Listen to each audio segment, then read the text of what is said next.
Halo semuanya, kenalin, aku Ronald Marlop Sitorus dari jurusan Psikologi Universitas Jenderal Ahmad Yani dari kelas 3D dengan NIM 71191169. Di video kali ini aku bakal jelasin untuk kita semua tentang sensori memori pada memori manusia dalam proses storage atau bisa dibilang dengan bahasa Indonesianya penyimpanan memori.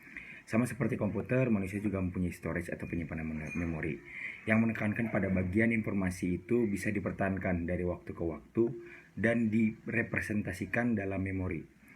Teori Atkinson-Shiffrin menyatakan bahwa penyimpanan memori terdiri dari 3 sistem. Sensori memori, kerangka waktu sebesar 1 hingga beberapa detik, atau yang kedua short term memory, kerangka waktu hingga 30 detik. Yang ketiga adalah long term memory yang kerangka waktunya bisa seumur hidup. Aku di sini bakal jelasin bahwa tentang sensori memory. Yang pertama, Atkinson-Shiffrin Theory of Memory menjelaskan bahwa sensori input masuk ke dalam sensori memory melalui proses atensi, berpindah ke short term memory di mana informasi tersebut hanya akan bertahan selama 30 detik, kecuali dilakukan pengulangan, biasanya rehearsal. Dari teori tersebut dijelaskan bahwa sensori memori adalah penyimpanan memori yang menyimpan informasi dari dunia dalam bentuk sensoris asli hanya untuk waktu yang pendek, yaitu dalam kerangka waktu sebesar 1 hingga beberapa detik saja sejak dimunculkan di hadapan indera, baik indera penglihatan, pendengaran, maupun indera yang lainnya. Dan informasi dalam sensori memori ini sangat mendetail, namun mudah hilang jika tidak diproses menjadi short atau long term memory. Karena otak atau kemampuan kognitif untuk mengelola atau menyimpan ada kapasitasnya, dalam memori sensori ada yang disebut dengan echoic memory dan iconic memory. Ya, di mana echoic memory ini mengacu pada sensori memori auditory yang disimpan hingga beberapa detik. Contohnya ketika kita di hutan mendengar suara burung berkicau, kita akan menyimpan informasi mengenai bagaimana suara burung itu dalam beberapa detik saja. Tapi ketika kita lebih berjalan lagi atau ya kurun waktu yang agak lama, sudah hilang suara itu.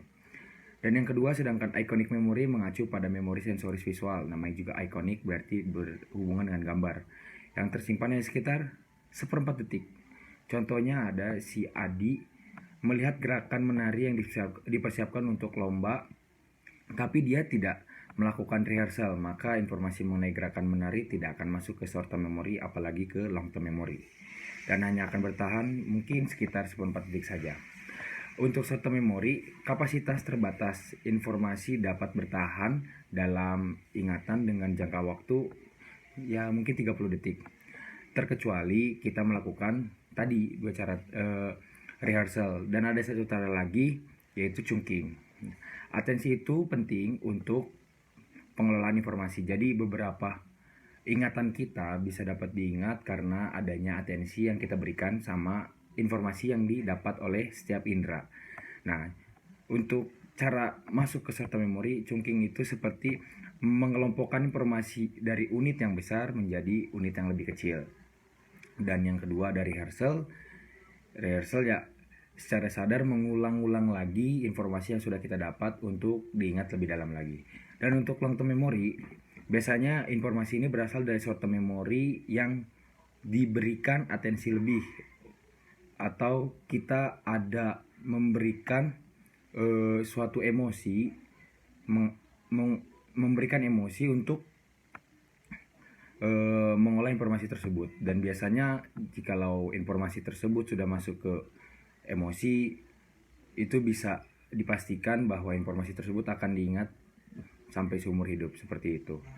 Ya, sekian dari saya. Terima kasih atas perhatiannya. Semoga vlog kali ini bisa menjadi pelajaran bagi kita semua dan bisa